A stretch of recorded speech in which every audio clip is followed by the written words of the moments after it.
It's a Fox 54 Weather Impact Alert Day. We hope you're staying cool. Thanks for joining us. I'm Kenesha Dees. Now, as we deal with what may be the hottest day we've seen so far, if you were outside today, I hope you stay hydrated. Just take a look. Lots of sky and cloud. This is the look from downtown.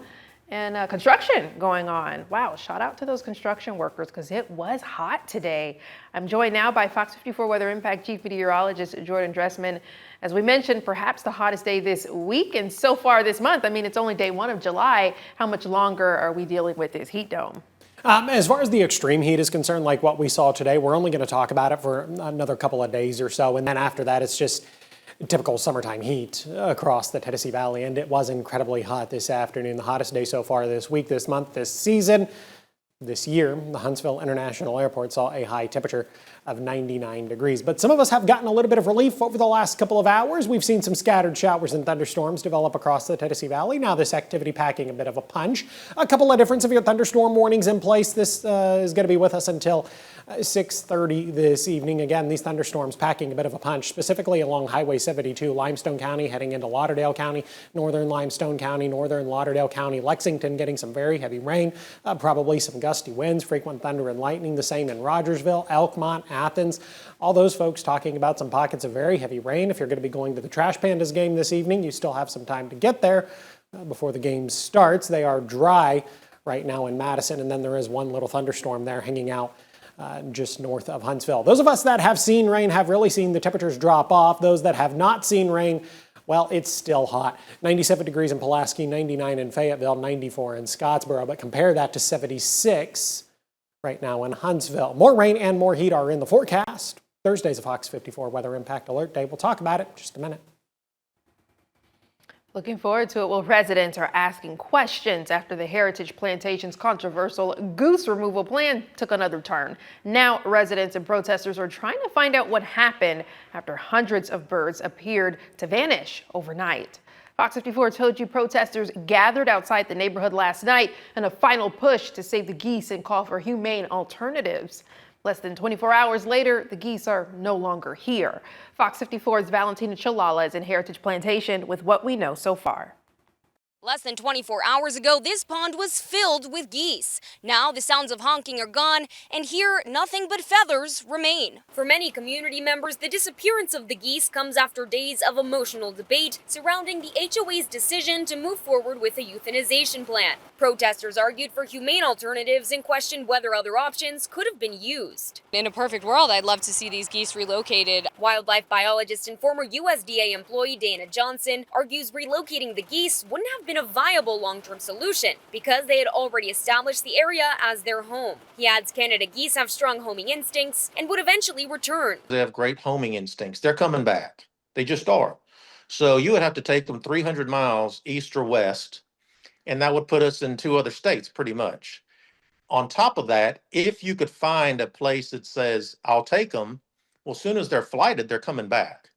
They're going to go back to their homing instincts. Johnson says large goose populations can create health and environmental concerns due to the amount of waste they produce, adding it can carry diseases dangerous to humans, including salmonella and avian influenza. But for residents, they say even if they couldn't change the outcome here, they hope to continue spreading awareness about humane wildlife management options. In Madison, I'm Valentina Chalala, Fox 54 News. Those other wildlife management methods include non-lethal approaches used by companies like Flyaway Geese. We will hear more from them tonight after the game. We've learned a man is in custody after deputies say shots were fired inside a home in the area of Franklin County this morning.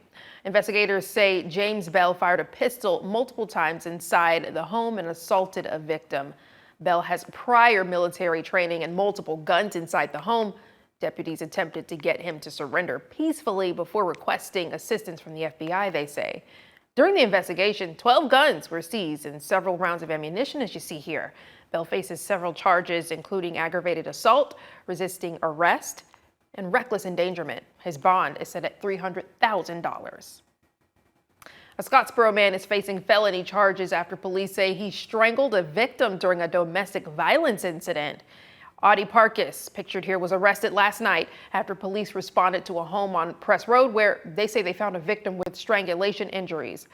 Parkes fled the scene before police arrived, but a drone you see here later located him nearby. He surrendered and now faces charges of domestic violence, strangulation, and violating a protection from abuse order.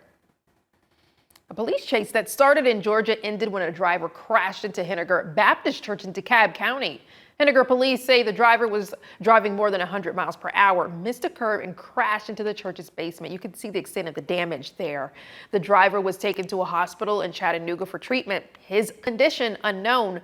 The church still assessing the damages the crash caused, but police say this isn't the first time a driver has missed that same curve, ending in a wreck.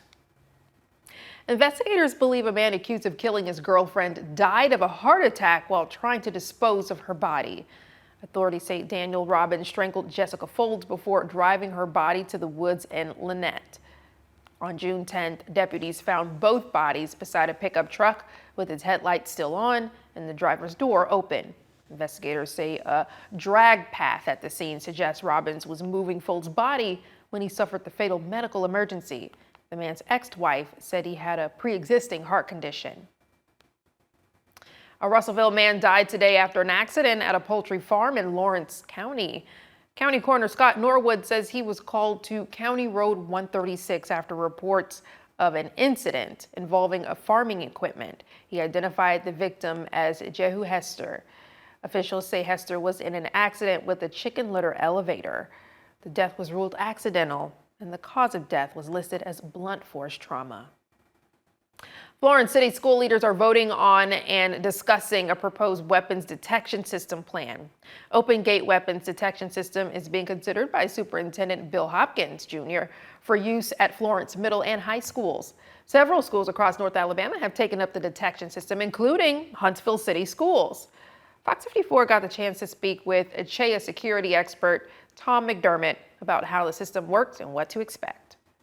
So on the newer technology, what's now referred to as weapons detection, we're more focused on what we consider a mass casualty threat and certain types of metals that are found in those items versus every bit of metal. So we're not after, the metal in a, alloy water bottle or something. Iron has a very specific signature, and we can see what that is. So we're looking for that. So we're saying avoid stainless steel maybe, or avoid, aluminum, but make sure you find anything with iron in it. Now you can then use an open gate and get the students into class on time. The district's next work session is scheduled for the 14th with the school board meeting to follow.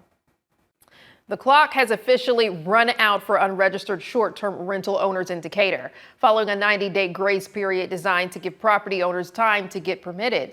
The city moving from education to strict enforcement today, and it comes with penalties. While officials are preparing to lay down stiff daily fines, some local hosts welcome the new regulatory structure, saying it will protect neighborhoods from destructive parties and unregulated outside investors. Fox 54's Logan Alexandra Russell tells us what this could mean for you. If you own a short-term rental in the city of Decatur, your 90-day grace period to properly register your property with the city has officially ended. Wednesday marked a brand new chapter for Decatur's short-term rental market.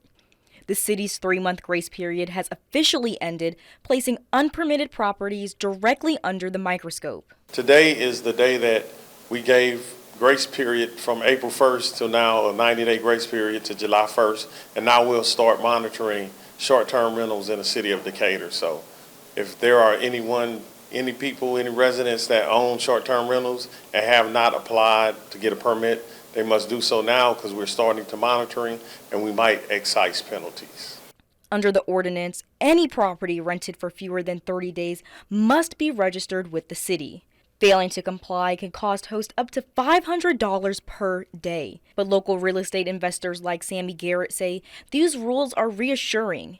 He believes a clear system will protect the community from irresponsible operators. I love that we finally have something in place so we can deter, others that might have some intent to try to have Airbnbs for maybe the wrong reasons or whatnot, especially those outside investors that buy up a boat.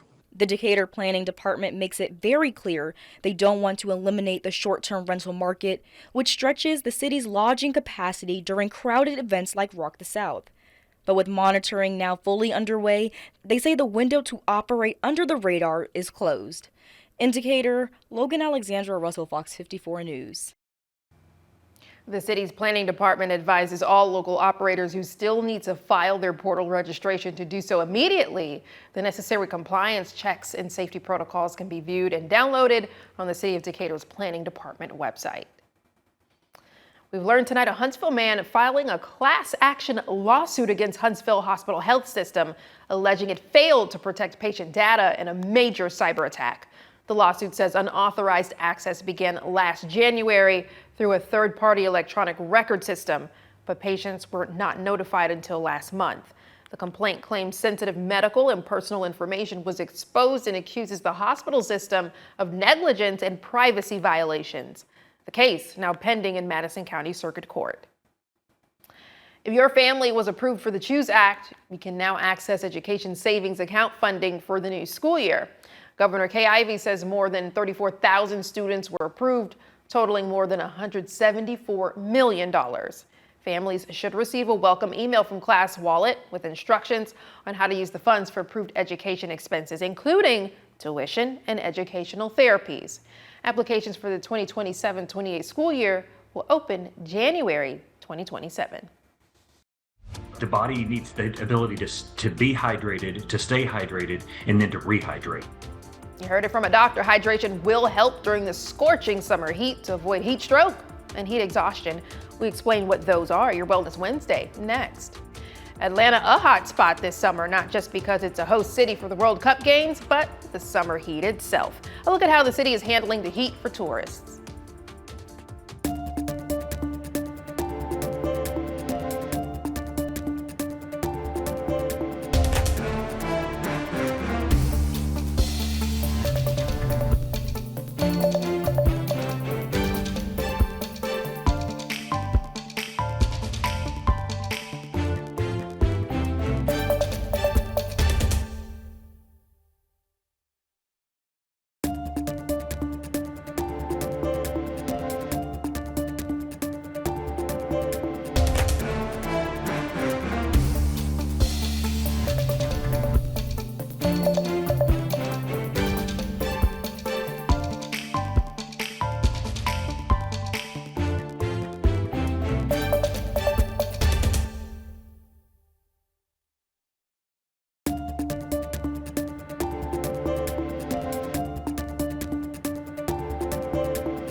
It's a scorcher in North Alabama. This summer heat is a threat, especially for those of us who plan to spend a lot of time outdoors. This Wellness Wednesday, we want to be mindful of heat exhaustion and heat stroke. But what are they? We learn from medical professionals and how to avoid them. The dangerous heat can trigger heat-related illnesses if you're not careful. Dr. Wes Stubblefield with the Alabama Department of Public Health says it's important to spot the signs. Some early signs of dehydration that might lead to what we call heat exhaustion, which is a more serious type of heat illness, would be things like heat cramps, where you're sweating a lot, you're losing electrolytes, and your muscles start to cramp. That might be an early sign. Dr. Kim Middleton with Huntsville Hospital says those symptoms can lead into heat stroke. You're looking at seizures, numbness, tingling, headaches, and really high fevers that can get up to 105 or above, which is a medical emergency. Here's how you can stay safe during this heat wave. Dr. Stubblefield says hydration is key. It's as important as staying cool and knowing the symptoms of illness. Hydration is the most important thing we can do. The body needs the ability to be hydrated, to stay hydrated, and then to rehydrate. It's not enough just to come in and drink water or electrolyte solutions after you've already lost a bunch of fluid. Dr. Middleton says now is especially important to keep an eye on your children. Kids are smaller than adults, and so they are actually 3 to 5 times faster at getting heated up than an adult would when we're outside. Middleton says that you should be mindful of taking some medications before heading outside. Big ones typically are antibiotics that can cause sun sensitivity, and so that's a big one to be mindful of. Everyone should wear some sunscreen when they're out in the hot sun anyway, so that should help, but I would highly recommend avoiding the heat intensity, especially between 10 a.m. to 4 p.m. Yeah, find more Wellness Wednesday topics and hear from the experts right here on the Fox 54 app. It's no surprise how oppressive this summer heat is. Imagine standing under the sun in a stadium packed with fans. We've got to look at how the city of Atlanta is handling the heat during the FIFA World Cup games. Speaking of which, Jordan, it is a Fox 54 Weather Impact Alert Day. Yeah, because of the heat. And we're going to continue that Fox 54 Weather Impact Alert Day as we head into your Thursday because of the heat. We'll talk about it in just a minute. Over County 911, what's the address of your emergency? Okay, your wife is in a bar, you said she's unresponsive? This is what he's going to tell you. How to get out of that situation. And I grabbed the gun. Trying to find the first place to put a body. No, sir. The only thing they could do was kill him. You want to say anything? We, the jury, and to find the defendant.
Yeah, it's hump day and it's hot, hot, hot. We've got well into the 90s today, even triple-digit indices, Jordan. Yeah, we've been talking about the triple-digit heat indices for the last couple of days, but today they were exceptionally high.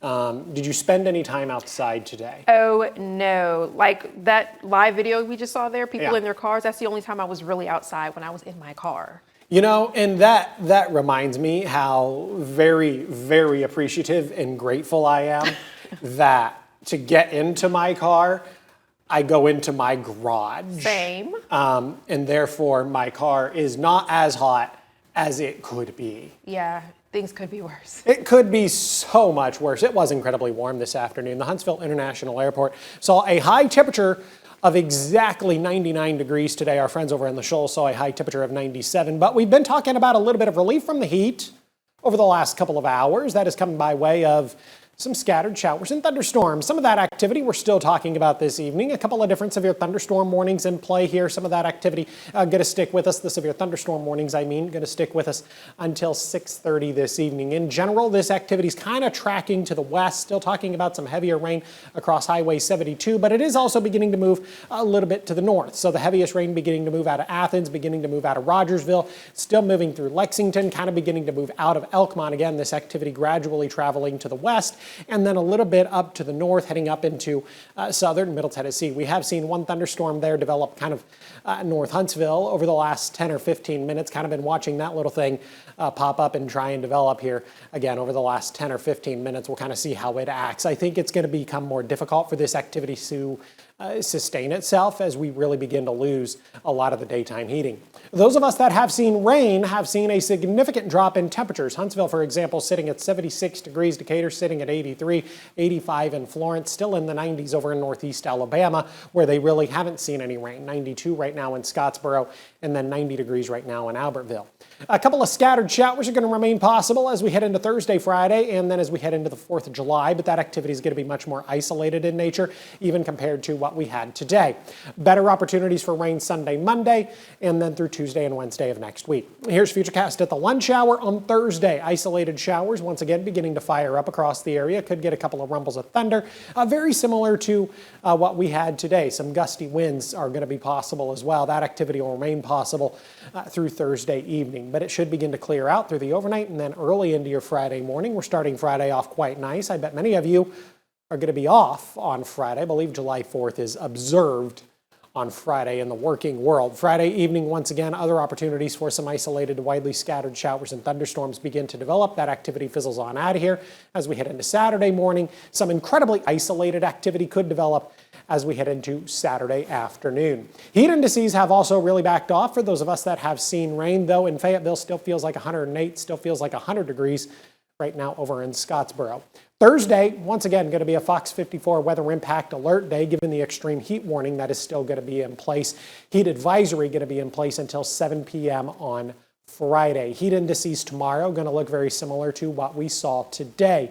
Heat indices on Thursday, once again, going to be anywhere between 107 to 112 degrees. Air temperature is going to be just as high as well. Have a good look at the next 7 days. 97 degrees on Thursday, 96 on Friday. We do begin to see the temperature slide off a little bit through Saturday, Sunday. 95 for the 4th of July, 94 on Sunday, and then 92s Monday, Tuesday, and Wednesday of next week.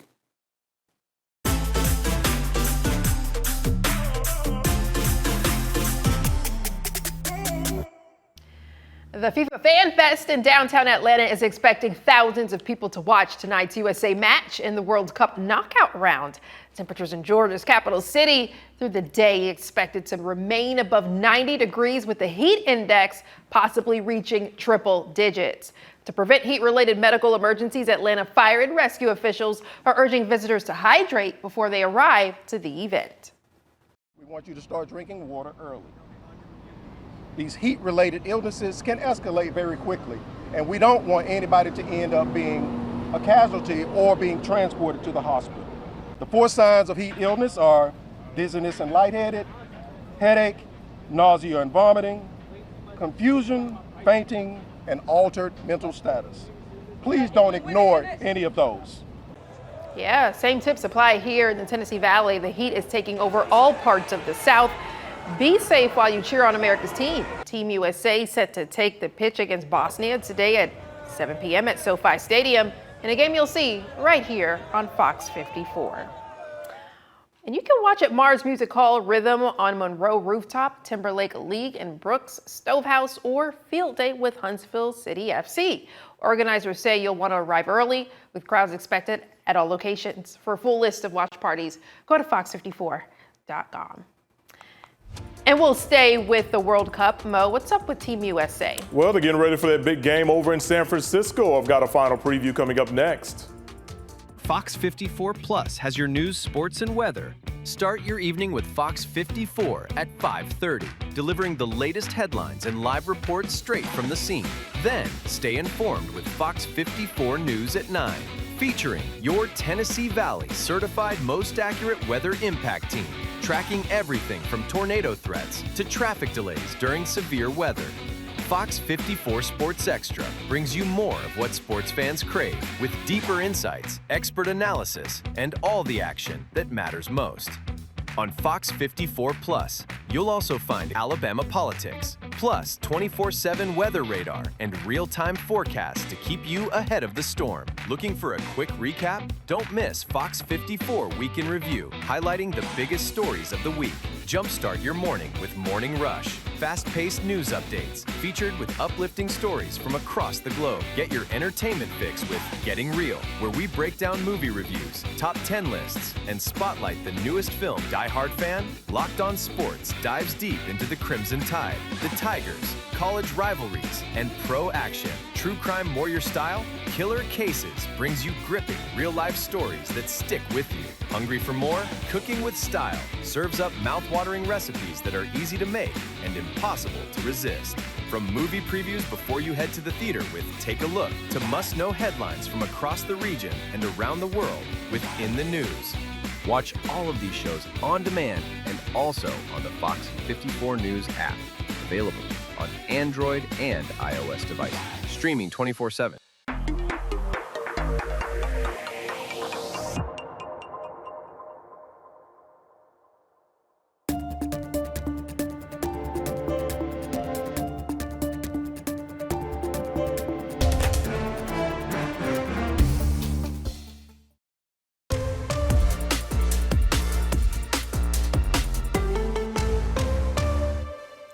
The month of July has arrived, and for the U.S. men's national soccer team, it means that knockout round action will finally occur for the team that reps the red, the white, and the blue.